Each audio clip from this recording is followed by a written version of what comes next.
आदरणीय आज़ादी प्रेमी भारतवासियों, सादर नमस्कार। जय सरदार।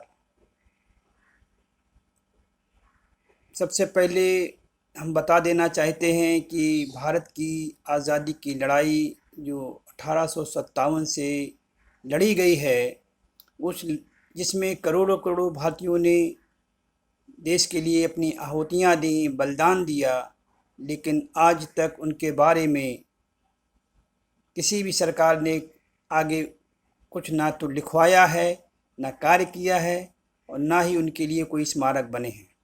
हमारे पास एक ये पुस्तक है जिसमें 1857 के शहीदों के लिए न्याय की याचिका पुस्तक है।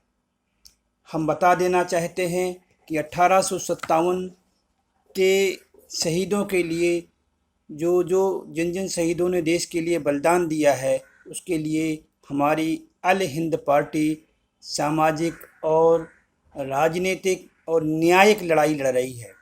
हमने सुप्रीम कोर्ट में केस किया था इस 1857 को लेकर के। इसमें 1990 में जो केस किया था, इसमें कोर्ट का जजमेंट लगा हुआ है। 9 जजों की बेंच में हम पार्टी हुआ करते थे, जिसमें सुप्रीम कोर्ट के जजेज ने इस बात को स्वीकार किया कि सरकारों ने जानबूझ करके जो ब्रिटिश विद्रोही किसान जनजातियां थीं उनको पीछे रखा है और उनको मुआवजे के लिए बात स्वीकारी, लेकिन कहा कि इसके लिए आपको अंतर्राष्ट्रीय कोर्ट में जाना होगा। हमने इस पुस्तक को लिपिबद्ध किया है। इसको हमने सबसे पहले केस इसलिए किया था क्योंकि आज़ादी के बाद पंडित जवाहरलाल नेहरू ने अपने बाप दादा की गद्दारी को छुपाने के लिए सबसे पहले जो सरदार पटेल की मौत के बाद जो ट्रस्ट बना था, उस न्यास के लिए उसमें जो करोड़ों करोड़ों रुपया इकट्ठा हुआ था, उस पैसे को लोगों में बांटा और कहा कि आप जो है 1857 के बारे में ये लिखें। तो उन्होंने क्या किया, कुछ इतिहासकारों ने 1857 को गदर कह दिया, तो कुछ इतिहासकारों ने विद्रोह कह दिया और कुछ इतिहासकारों ने क्रांति लिखा। और यही आज़ादी के बाद से 1990 तक पढ़ाया जाता रहा। लेकिन जब हमने 1857 की क्रांति को पढ़ा तो लगा कि नहीं, कुछ इसमें छुपाया है, इन्होंने सच्चाई बताने की कोशिश नहीं की है।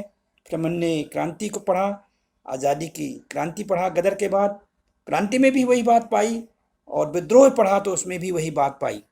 हमने देखा कि जो सार्थक तत्वों को इन्होंने छुपाया है, अतः हमने 1990 में जब सुप्रीम कोर्ट में पार्टी बने और इस बात को स्वीकार किया कोर्ट ने कि ये 1857 आज़ादी की पहली लड़ाई है। तो हमने जब देखा कि ये जब आज़ादी की पहली लड़ाई है, तो हमने बाद में महामहिम APJ अब्दुल कलाम साहब को एक पत्र लिखा और सारा फैक्ट दिए। इसमें हमने पत्र लगाया है, 10-12 पेज का पत्र है और विद फैक्ट दिया है कि भाई आप जो 1857 की लड़ाई है, आज़ादी की पहली लड़ाई है।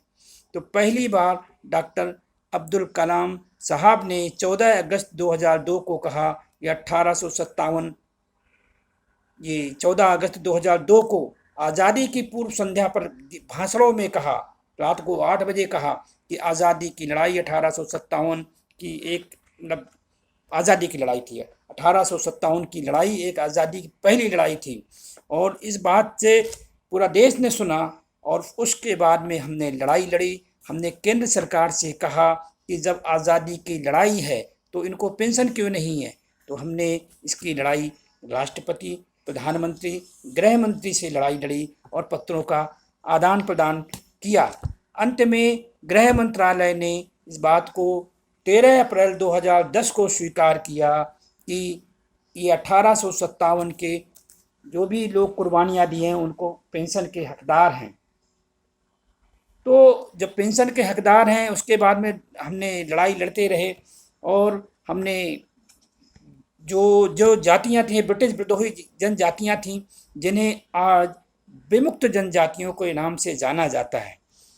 कुल मिलाकर ये कहा जाए, ब्रिटिश विद्रोही किसान जनजातियाँ जो थीं वो किसान जनजातियाँ ये स्वतंत्रता संग्राम सेनानी जातियाँ हैं।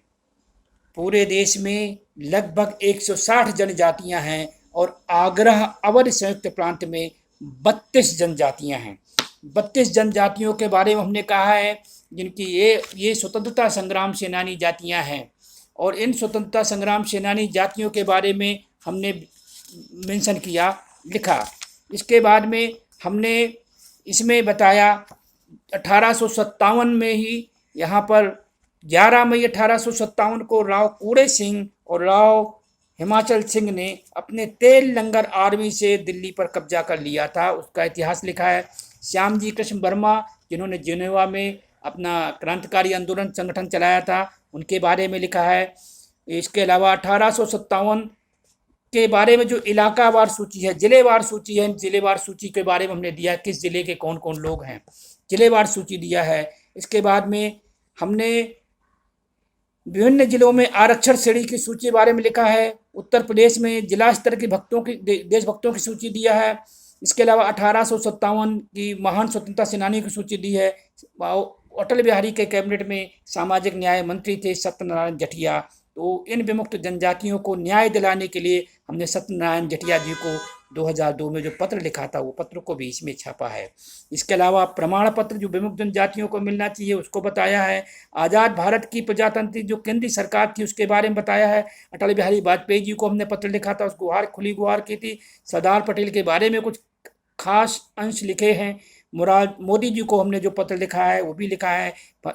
एक और है भारत का संविधान निर्माता सरदार पटेल के बारे में बीच में ऐड किया हुआ है।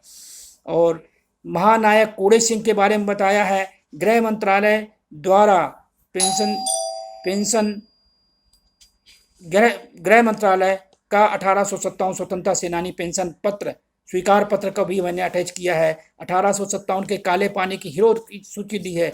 1857 में जिन लोगों को पकड़ करके जो युद्धबंदी हुए थे, जो बड़े बड़े सेनानी थे, युद्धबंदी हुए थे, अंग्रेजों ने उनका कोर्ट मार्शल करके उनको काले पानी में भेज दिया था। इसमें लगभग 310 लोगों की सूची है कि कौन जगह के कौन लोग हैं, सूची लगी हुई है। इसके अलावा सरदार पटेल की जो टाइम्स, जो अमेरिकन टाइम्स का एक वो है, चीफ एडिटर थे, उन्होंने सरदार पटेल का इंटरव्यू लिया था, उसको भी हमने बताया है। और संपादक से सरदार पटेल का साक्षात्कार अभी हमने सरदार मोदी जी को पत्र लिखा है, उसके बारे में भी पत्र लिखा है। इसके अलावा पंजाब हरियाणा हाई कोर्ट का जजमेंट लगाया है। गवर्नमेंट ऑफ महाराष्ट्र में जो विमुक्त जनजातियों को श्रेणीबद्ध अलग तरीके से आरक्षण मिल रहा है उसको भी हमने अटैच किया है। इसके अलावा हमने जो मंडल केस में जो गुर्जर हम लोग पार्टी थे वो हमने उसको अटैच किया है कि एज ए डीनोटिफाइड ट्राइब के रूप में। और मंडल का वर्डिक्ट लगाया है। सुप्रीम कोर्ट में जो अपीलेट ज्यूरिसडिक्शन था उसको लगाया है। इंदिरा साहनी केस में सेंसस 1931 को लगाया है और कमिश्नर रजिस्ट्रार और होम मिनिस्टर की उसकी रिपोर्ट को लगाया है। इस तरह कुल मिला करके हमने इसको बताया है।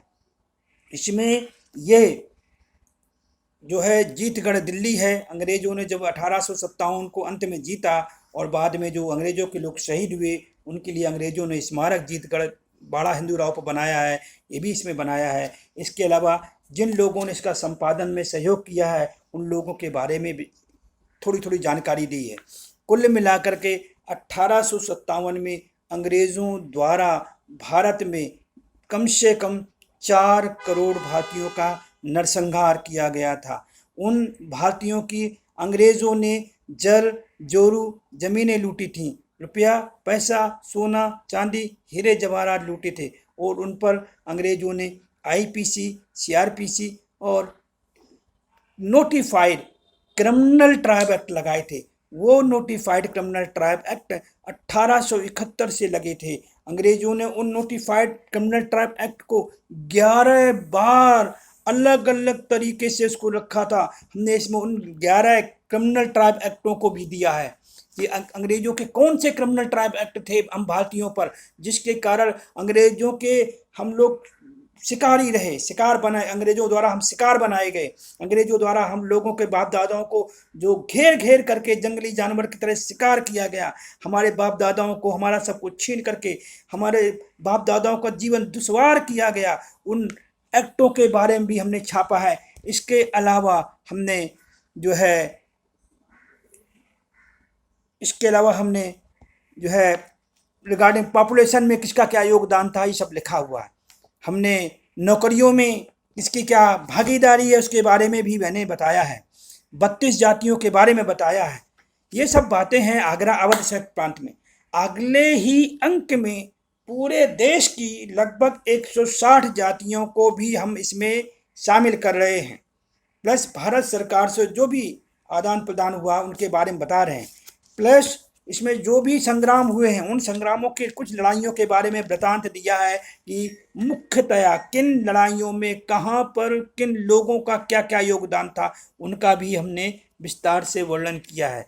कुल मिलाकर के हम आपको ये बताना चाहते हैं कि ये 1857 की लड़ाई एक आज़ादी की पहली लड़ाई थी, जिसके लिए केंद्र सरकार ने स्वतंत्रता संग्राम सेनानी पेंशन को स्वीकार किया है, लेकिन लगभग 10-11 वर्ष होने के बावजूद भी 11 वर्ष से ऊपर हो चुके हैं, सरकार के एक भी टस से मस नहीं हुई है। ना तो केंद्र सरकार ने कोई सूची बनाई है और ना ही उन सेनानियों जिन्होंने इसको क्लेम किया है तो उन्होंने किया है। उसके बारे में हमने सुप्रीम कोर्ट, हाई कोर्ट में केस किया था। उस मैटर को हम दूसरे वीडियो में लाएंगे, जिसमें हम बताएंगे कि हमने इन की लड़ाई को कैसे क्या किया और उनको क्या होना चाहिए। तो इसके लिए हमारे अगले वीडियो का इंतज़ार करिए, क्योंकि जो सरकार अपने जगह से हिल नहीं रही है, हम कोर्ट के माध्यम से, सुप्रीम कोर्ट और दिल्ली हाई कोर्ट के माध्यम से सरकार को हिला रहे हैं, सरकार को पत्र लिख रहे हैं,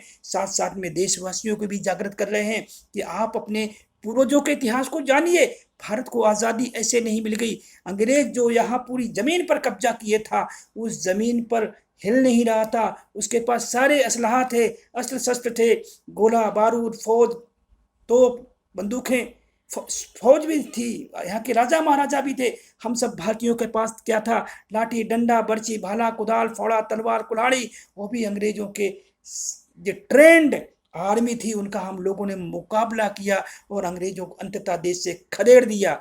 जिसके लिए सरदार पटेल जी ने इन कौमों के लिए, जो ब्रिटिश विद्रोही जनजातियां, किसान जनजातियां थीं, उन किसान जनजातियों के लिए ठक्कर बापा एंगर कमेटी बिठाई थी। उसके बारे में भी हम आपको आगे बताएंगे कि एंगर कमेटी में क्या है, अन्य उसमें क्या है। तो इसको आप हमारे अगले वीडियो का इंतजार करिए। धन्यवाद, नमस्कार। हमारा नाम डॉक्टर ओमकार गुर्जर, डॉक्टर ओमकार नाथ कटियार है और मैं अल हिंद पार्टी का राष्ट्रीय अध्यक्ष हूँ। हमारा पता है B-2/40 B-2/40 Safdarjung enclave 110029। Mobile number 9540288242। Landline number 01126173460। हमारी पार्टी की वेबसाइट है www.alhindparty.com। आप हमारी वेबसाइट के माध्यम से हमारी पार्टी को ऑनलाइन भी ज्वाइन कर सकते हैं और मनचाहा पद ग्रहण करके हमारे सामाजिक न्याय के कार्यों में आप अपना अतुलनीय योगदान दे सकते हैं। हमें आशा है कि आप सभी देशभक्त भारतीय हमारी भावनाओं की कद्र करेंगे। जिनके भी पूर्वजों ने भारत की आज़ादी की लड़ाई में अपना जो कुछ भी बर्बाद किया है, उन सभी भारतीयों को आप सबका स्वागत है। हमारी अल हिंद पार्टी 1857 के शहीदों के वंशजों की पार्टी है। नमस्कार, जय सरदार, जय हिंद।